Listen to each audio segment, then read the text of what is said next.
Ouais, Antoine, Yes, Juan. j'ai aucune réponse dans mes campagnes LinkedIn et je voulais savoir si tu avais une ou deux astuces du coup pour me permettre de me booster un peu au niveau de ces campagnes-là. Ouais, bien sûr, bah écoute, je finis juste mon petit email et fais-moi confiance, dans 5 minutes, je te donne 10 astuces qui vont faire décoller tes campagnes.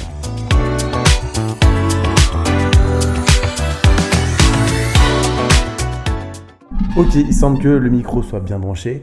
Je vais pouvoir maintenant prendre le temps de t'expliquer mes astuces et mes hacks pour que tu puisses booster tes campagnes LinkedIn par message. Alors, première chose que je te conseille personnellement de faire, c'est d'écrire des messages dans tes notes LinkedIn. Alors, pourquoi? Le taux d'acceptation moyen est de 30% sur LinkedIn. Ça veut dire que potentiellement, 70% des personnes à qui tu as envoyé des messages ne les recevront jamais si tu attends leur acceptation. On parle bien sûr si tu automatises les envois de messages par Wallaxy, Lemlist ou la grosse machine par exemple. Ce qui va réduire en soi considérablement ta délivrabilité. Deuxième astuce, arrête s'il te plaît d'écrire des pavés. Sois court et concis. Dis-toi bien une chose, c'est que l'attention des gens maintenant est d'en moyenne 5 secondes. Donc personne ne te le dira et personne ne lira ton message s'il est trop long.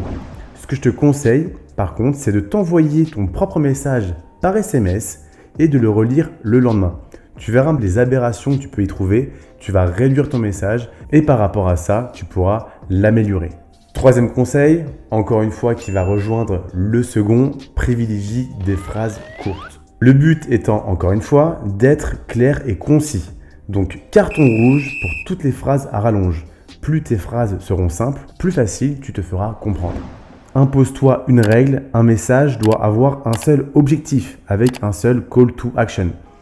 Si tu poses plusieurs questions, tu risques de défocus ton interlocuteur et perdre l'objectif premier de ton message. Alors, autre chose que je vois beaucoup trop souvent, mais s'il vous plaît, arrêtez avec ça, c'est d'écrire cette fameuse phrase « Merci pour votre invitation, merci pour faire partie de votre réseau ».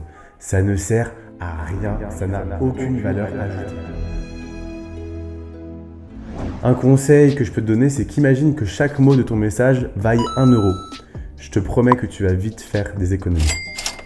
Alors, autre chose que je vois encore beaucoup trop souvent, ce sont les approches pompeuses en utilisant à tout va des adverbes du style c'est pourquoi, en effet, en dépit de, etc. On n'est pas dans une dissertation, on est là pour passer des messages simples avec envie et empathie qui donnent envie à l'autre d'interagir avec vous. Non, c'est pas vrai! Mais c'est super ça! Pourquoi tu me l'as pas dit plus tôt? Autre chose que je vois encore beaucoup trop souvent, ce sont les messages avec comme accroche on parle de soi, on parle directement de son entreprise. Dites-vous bien une chose, c'est que les gens que vous allez contacter en général, ce sont des directeurs, ce sont des responsables, en général bien sûr, ils sont occupés, ils ont des choses à gérer dans leur journée. Alors imaginez, vous arrivez comme ça avec votre fleur au fusil en parlant uniquement de vous et de votre entreprise. Partez du postulat que les gens s'en fichent de vous et encore plus de votre entreprise et votre projet. Donc intéressez plutôt vous à eux, quels sont leurs challenges quotidiens, quels sont leurs enjeux du quotidien pour entamer une discussion. Mais l'inverse ne fonctionnera pas. Alors un autre facteur qui est pour moi à bannir, ce sont les questions fermées qui finissent par oui ou par non. Vous allez vous brider totalement dans la conversation avec la personne. N'oubliez pas aussi, on est en France, les gens sont beaucoup plus susceptibles de dire non à une réponse qu'un bon oui. Donc essayez plutôt de poser des questions ouvertes qui vont, encore une fois, entamer, pousser les gens à discuter avec vous. Et après, vous allez pouvoir lui proposer un potentiel rendez-vous.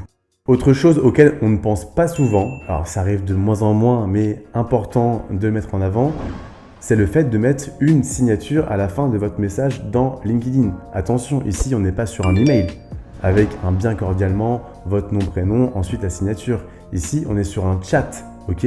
Donc si vous faites ça sur un chat, vous allez plutôt fermer la discussion. Alors que psychologiquement, si vous finissez par une question ouverte, là on va avoir beaucoup plus de chances d'avoir une réponse notable. Et la petite dernière, celle sur laquelle on va mettre un carton rouge réel. Et c'est carton rouge, oh non! Et voilà ce que je redoutais, c'est épouvantable. C'est pas possible.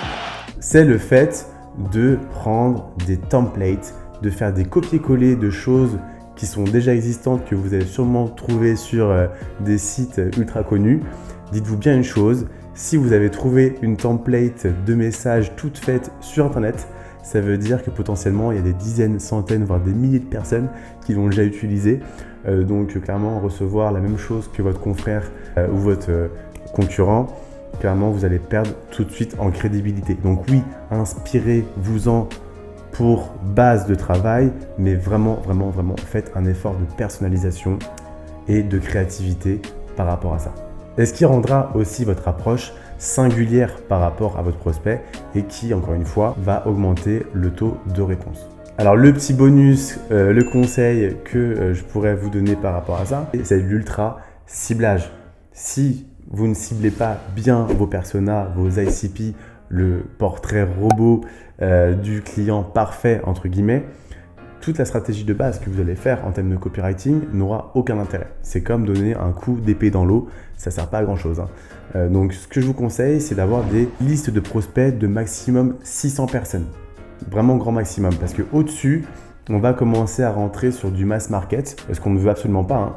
Nous, ce qu'on veut, c'est encore une fois, c'est des techniques de tireurs d'élite. On veut de l'ultra ciblage. Donc faites des listes très ciblées. Après, vos critères, vous les choisissez grâce à des outils comme Sales Navigator, Faro, Société.info, etc. qui vont vous permettre de pouvoir ultra cibler votre audience pour, encore une fois, ultra personnaliser vos approches. Voilà, écoutez, j'espère qu'en tout cas ces conseils vous auront aidé. N'hésitez pas bien sûr à partager d'autres hacks et astuces copywriting que vous pouvez avoir dans votre quotidien en commentaire. Moi, c'était Antoine de Lead Rocket et à très vite pour de nouvelles vidéos.